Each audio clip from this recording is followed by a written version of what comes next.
예순이 넘어서도 여전히 통장 잔고 숫자에 마음이 매달려 있다면 나는 조용히 한 가지를 묻고 싶습니다. 당신을 잠 못 이루게 만드는 것이 정말 돈의 액수입니까? 아니면 앞으로 얼마나 더 살아야 할지 모른다는 그 막막함입니까? 나는 오래 살았습니다. 젊은 날에는 먹고 사는 일이 급했고, 중년에는 자식들 키우느라 허리가 휘었고, 이제는 하나둘 곁을 떠난 친구들의 이름을 떠올리며 아침을 맞이합니다. 그 긴 세월을 지나오며 내가 깨달은 것은 단순합니다. 노후의 불안은 가난에서만 오는 것이 아니라 준비되지 않은 시간에서 온다는 사실입니다. 65이 되면은 많은 사람들이 말합니다. 이제는 좀 쉬어도 되지 않겠느냐고, 평생 일했으니 나를 위해 살아도 되지 않겠느냐고. 그 말이 틀린 것은 아닙니다. 그러나 쉼이라는 것은 그냥 찾아오는 선물이 아닙니다. 준비된 사람에게는 쉼이 평안이 되지만 준비되지 않은 사람에게는 쉼이 곧 두려움이 됩니다. 아침에 눈을 떴을 때 갈 곳이 없고 해야 할 일이 없고 매달 들어오는 돈이 일정하지 않다면 그 하루는 생각보다 길고 무겁습니다. 요즘은 80, 90까지 사는 일이 특별하지 않습니다. 예전에는 예수니면 노인이라 불렸지만 이제 예수는 또 다른 시작이라고들 말합니다. 하지만 시작이라면 준비가 있어야 하지 않겠습니까? 앞으로 20년, 어쩌면 30년을 더 살아야 한다면 그 시간은 무엇으로 버티겠습니까? 연금이 들어온다고 안심하셨습니까? 막상 생활을 해보면은 연금은 고정되어 있지만 지출은 고정되어 있지 않다는 사실을 곧 알게 됩니다. 은퇴하면 돈이 덜 들 것이라 생각합니다. 출근도 안 하고 옷도 덜 사고 회식도 없으니 지출이 줄어들 것이라 믿습니다. 그러나 현실은 조금 다릅니다. 나이가 들수록 병원은 멀어지지 않고 오히려 가까워집니다. 약값은 한 달에 몇만 원으로 끝나지 않습니다. 정기검진, 치료, 예상하지 못한 검사까지 더해지면 통장은 조용히 그러나 분명하게 줄어듭니다. 그것이 한 번으로 끝나지 않는다는 점이 더 마음을 무겁게 합니다. 또 하나는 자식입니다. 부모 마음은 나이가 들어도 달라지지 않습니다. 자식이 힘들다 하면 도와주고 싶고 손주가 필요하다 하면 외면하기 어렵습니다. 요즘 젊은 세대도 살기 힘들다고 하지 않습니까? 집값, 대출, 아이 키우는 비용까지 감당하기 벅차니 부모에게 기대는 순간이 생깁니다. 그때 우리는 계산기를 두드리기보다 먼저 지갑을 엽니다. 그 마음은 이해하지만 은퇴한 우리의 형편은 이미 고정 수입 구조입니다. 한번 나간 돈은 다시 채우기 쉽지 않습니다. 그래서 나는 말하고 싶습니다. 노후에는 큰 돈보다 흐름이 더 중요하다고. 통장에 억 단위 돈이 쌓여 있어도 매달 들어오는 돈이 없다면 불안은 사라지지 않습니다. 반대로 많은 돈이 없어도 매달 일정하게 들어오는 돈이 있다면 마음은 훨씬 단단해집니다. 돈은 쌓아두는 것이 아니라 흐르게 해야 합니다. 작은 이자라도 좋고 소소한 일자리라도 좋습니다. 한 달에 10만 원, 20만 원이 꾸준히 들어오는 힘은 생각보다 큽니다. 그것이 우리 마음의 숨을 고르게 해줍니다. 그리고 무엇보다 필요한 것은 최소한의 안전선입니다. 생활비 몇 달치라도 따로 남겨두어야 합니다. 갑작스러운 병원비가 생겼을 때, 예상하지 못한 지출이 겹쳤을 때 흔들리지 않을 울타리가 있어야 합니다. 그 울타리가 없으면 작은 바람에도 마음이 요동칩니다. 노후의 두려움은 큰 폭풍보다 잦은 작은 바람에서 시작됩니다. 나는 당신을 겁주려는 것이 아닙니다. 다만 내가 살아보니 그렇더라는 말을 전하고 싶을 뿐입니다. 젊은 날에는 돈을 벌기 위해 달렸다면 이제는 돈을 지키기 위해 멈춰서야 합니다. 서두르지 말고 남과 비교하지 말고 내 형편을 정직하게 바라봐야 합니다. 예순 이후의 삶은 속도가 아니라 균형입니다. 균형이 잡히면 마음이 조용해지고 마음이 조용해지면 비로소 남은 시간이 선물처럼 느껴집니다. 지금부터라도 하나씩 정리해 보십시오. 그것이 앞으로의 긴 시간을 지켜줄 첫걸음이 될 것입니다. 사람들은 흔히 말합니다. 은퇴하면 돈 쓸 일이 줄어든다고. 출근도 없고 회식도 없고 옷도 덜 사니 생활비가 자연히 가벼워질 것이라고 믿습니다. 그러나 내가 수많은 노년의 얼굴을 지켜보며 느낀 것은 전혀 다른 모습이었습니다. 은퇴 이후의 지출은 줄어들기보다 모양이 바뀝니다. 젊을 때의 소비가 바깥을 향한 것이었다면 나이 들어서는 안쪽을 향한 지출이 늘어납니다. 겉으로 드러나지 않기에 더 조심스럽고 예고 없이 찾아오기에 더 두렵습니다. 가장 먼저 달라지는 것은 기본 생활비입니다. 혼자 사는 분들은 오히려 식비가 더 든다고 말합니다. 소량으로 장을 보니 단가가 비싸고 아프면 집에서 해먹기보다 사 먹게 됩니다. 난방과 냉방도 젊을 때보다 더 예민해집니다. 몸이 추위를 견디지 못하고 더위를 이기지 못하니 계절이 바뀔 때마다 공과금이 늘어납니다. 겉으로 보기에는 큰 변화가 없어 보여도 한 달이 지나 통장을 보면은 조용히 빠져나간 금액이 적지 않습니다. 그 다음은 건강과 관련된 비용입니다. 이것은 선택이 아니라 필수입니다. 혈압약, 당 조절약, 관절 치료, 물리 치료, 정기 검진, 한번 병원을 다니기 시작하면 끝이 없습니다. 더 무서운 것은 갑작스러운 일입니다. 넘어져서 다치거나 예상하지 못한 수술이 필요해질 때 우리는 준비되지 않은 지출을 감당해야 합니다. 이 비용은 일정하지 않아서 더 불안합니다. 이번 달은 괜찮았는데 다음 달은 몇 배로 늘어날 수 있습니다. 그래서 많은 어르신들이 병원비 이야기를 할 때 가장 깊은 한숨을 쉽니다. 또 하나는 사람 관계에서 나오는 지출입니다. 나이가 들수록 사람은 더 외로워집니다. 그래서 모임을 나가고 친구를 만나고 경조사에 얼굴을 비춥니다. 그 자리에서 쓰는 돈은 단순한 소비가 아닙니다. 관계를 지키는 비용입니다. 누군가의 기쁨과 슬픔에 함께하는 것은 인간으로서 당연한 일이지만 그것 역시 통장에서 빠져나가는 현실적인 금액입니다. 줄이고 싶어도 마음이 허락하지 않는 부분이 바로 여기입니다. 그리고 자식과 손주 이야기로 돌아가면 많은 부모들이 비슷한 표정을 짓습니다. 도와주고 싶은 마음과 나의 형편을 생각해야 하는 현실 사이에서 갈등합니다. 집 문제, 대출 문제, 아이 돌봄 문제는 예고 없이 찾아옵니다. 한번 도움을 주면 그 다음도 자연스럽게 이어질 수 있습니다. 물론 모든 도움을 거절하라는 뜻은 아닙니다. 다만 나의 노후가 무너질 만큼의 도움은 결국 모두를 힘들게 만든다는 것을 기억해야 합니다. 마지막으로 우리는 우리 자신을 위해 돈을 씁니다.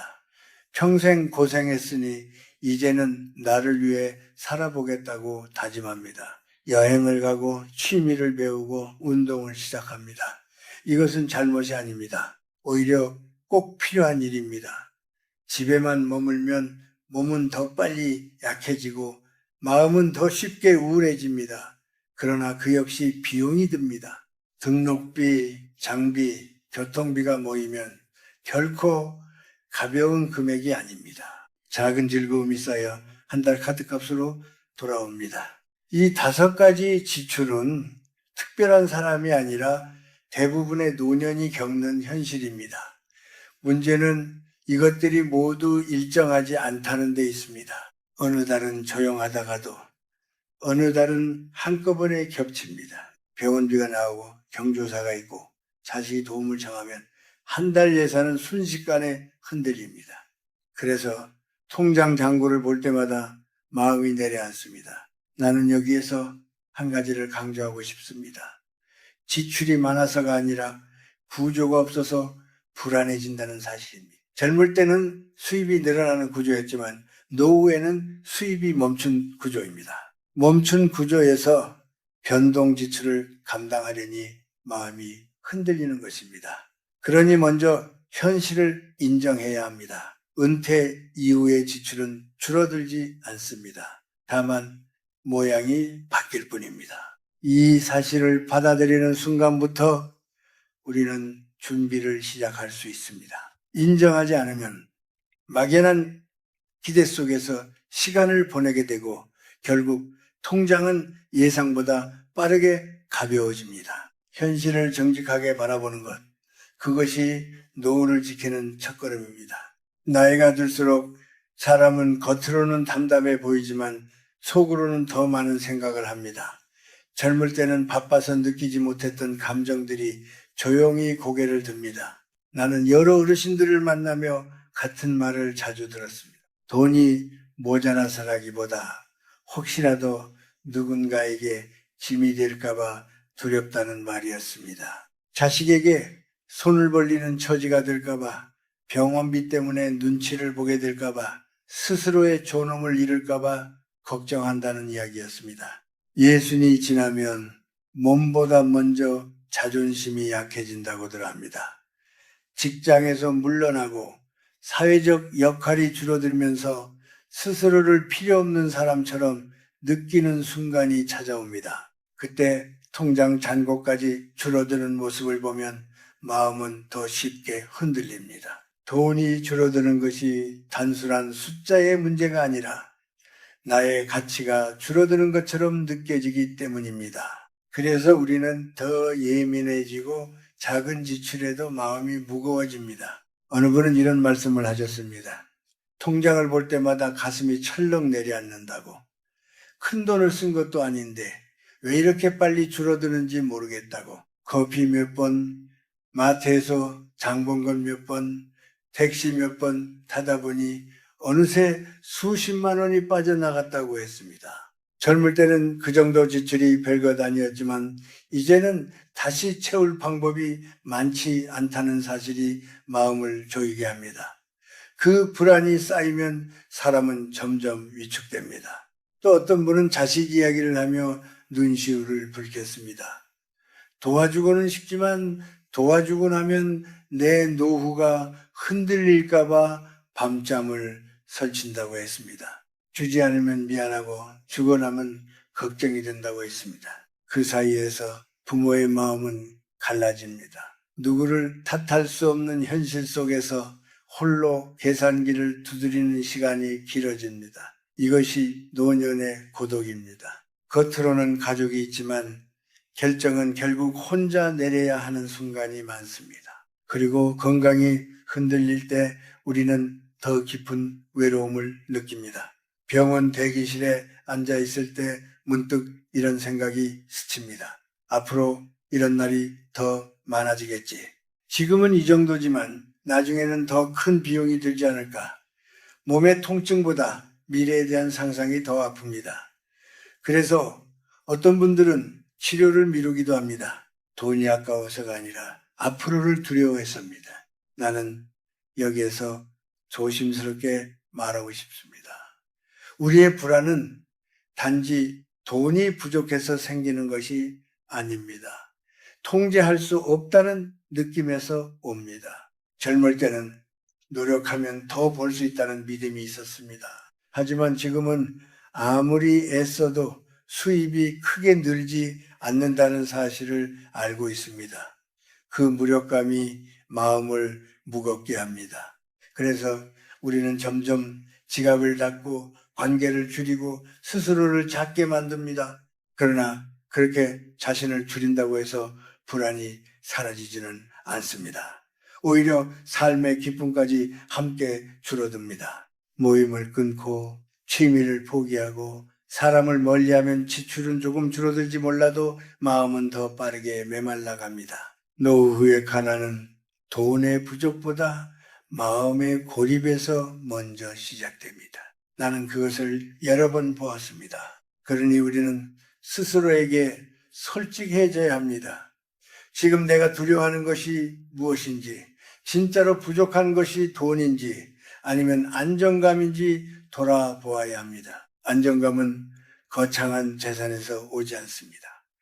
예측 가능한 흐름과 나를 존중하는 선택에서 옵니다. 자식에게 무조건 주는 것이 사랑이 아니듯 나를 지키는 것도 책임입니다. 치료를 미루는 것이 절약이 아니듯 건강을 돌보는 것이 결국 가장 큰 절약입니다. 나이가 들수록 우리는 더 연약해지지만 동시에 더 지혜로워질 수 있습니다.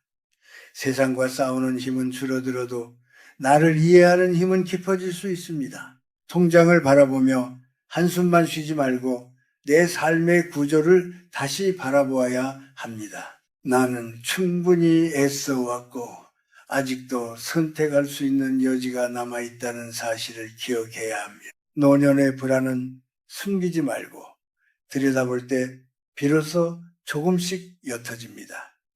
그 용기가 우리를 다시 단단하게 세워줍니다.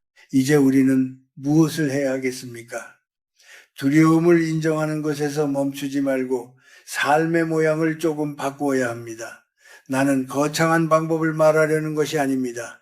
저체삼비체소 그 복잡한 금융 지식이나 위험한 선택을 권하고 싶지도 않습니다.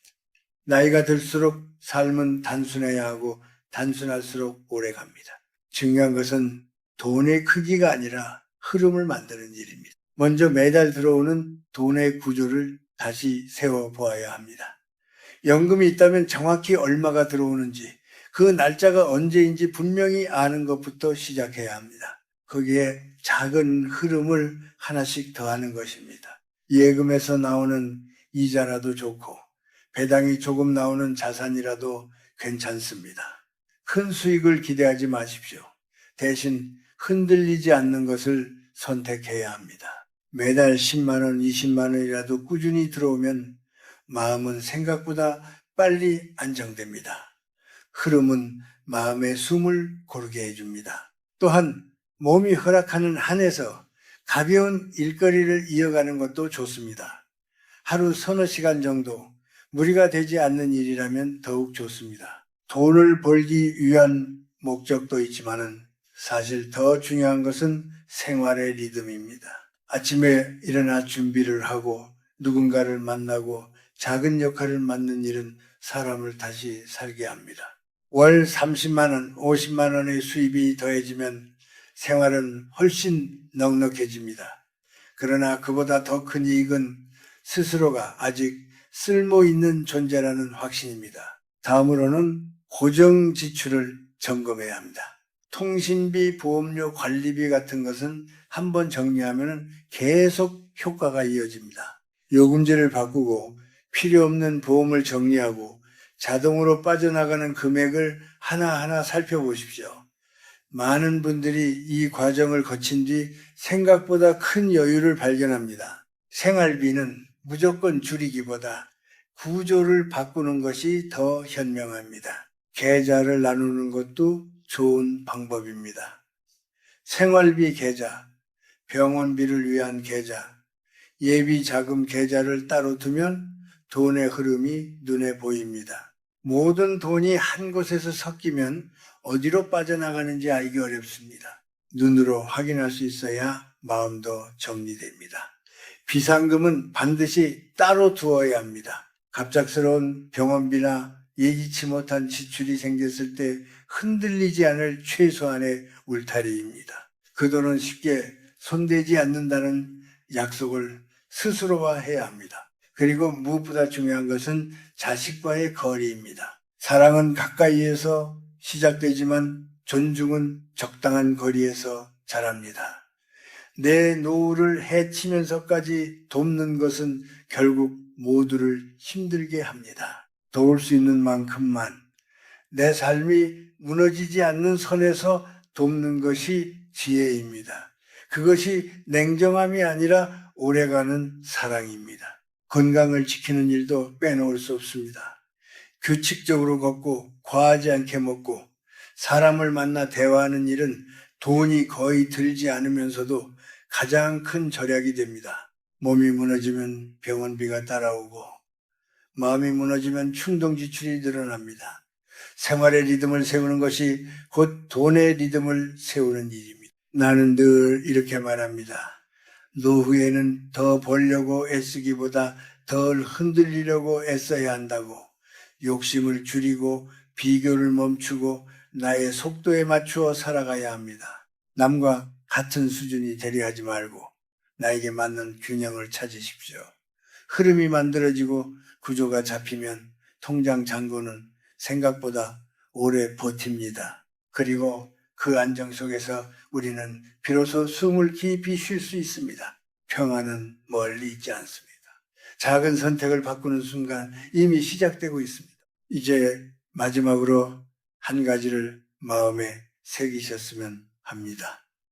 노후의 평화는 어느 날 갑자기 찾아오는 선물이 아닙니다. 그것은 오랜 시간 쌓아온 태도와 지금 이 순간의 선택이 만들어내는 결과입니다. 나는 많은 분들이 이렇게 말하는 것을 들었습니다. 조금만 더 모았더라면, 조금만 더 일했더라면 지금 덜 불안했을 것이라고. 그러나 지나간 시간은 돌아오지 않습니다. 우리가 붙잡을 수 있는 것은 오늘뿐입니다. 예순 이후의 삶은 더 이상 경쟁의 시간이 아닙니다. 누가 더 많이 가졌는지, 누가 더 큰 집에 사는지, 누가 더 자식에게 도움을 받는지 따질 필요가 없습니다. 그 비교가 마음을 갉아먹습니다. 대신 나의 형편을 있는 그대로 받아들이는 용기가 필요합니다. 가진 만큼 쓰고 할 수 있는 만큼 돕고 감당할 수 있는 만큼 책임지는 것. 이것이 노년의 품위입니다. 나는 오래 살며 한 가지를 분명히 보았습니다. 돈이 많은 사람도 불안해하고 돈이 적은 사람도 웃으며 살아갑니다.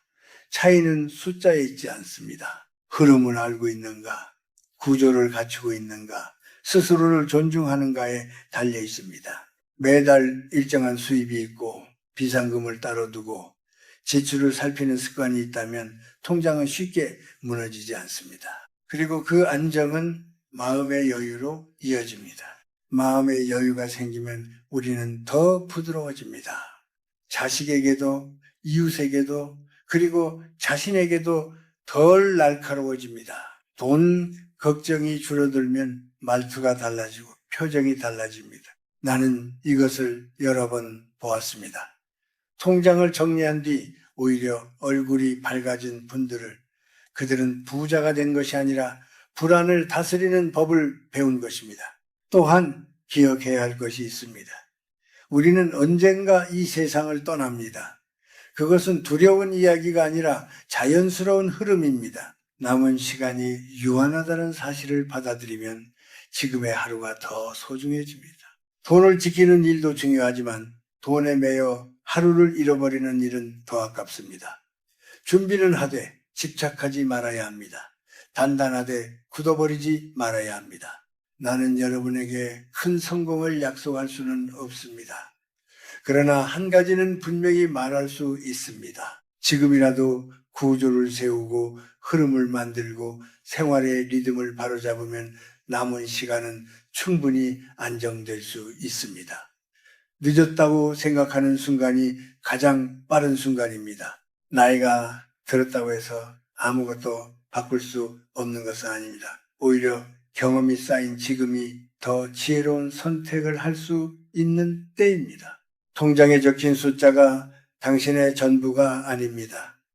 당신은 이미 긴 세월을 견뎌온 사람입니다. 그 시간 속에는 돈으로 환산할 수 없는 가치가 담겨 있습니다. 스스로를 낮추지 말고 초라하게 여기지 마십시오. 다만 현실을 직시하고 필요한 준비를 차분히 해 나가십시오. 그것이면 충분합니다. 노후는 두려움의 시간이 아니라 정리의 시간입니다. 쓸 것은 쓰고 버릴 것은 버리고 지킬 것은 지키는 시간입니다. 그렇게 하나씩 정리하다 보면은 어느새 마음이 가벼워집니다. 가벼워진 마음으로 맞이하는 아침은 전과 다릅니다. 불안 대신 감사가, 초조함 대신 고요함이 자리 잡습니다. 나는 당신이 남은 세월을 조용히, 그러나 단단하게 살아가기를 바랍니다. 큰 소리로 자랑하지 않아도 되고 누구와 겨루지 않아도 됩니다. 매달 들어오는 작은 흐름을 확인하며 스스로의 삶을 존중하는 태도를 지키십시오. 그러면 어느 날 문득 이런 생각이 들 것입니다. 나는 충분히 잘 살아왔고 앞으로도 괜찮겠구나. 그 고요한 확신이야말로 노후가 우리에게 줄 수 있는 가장 큰 선물입니다.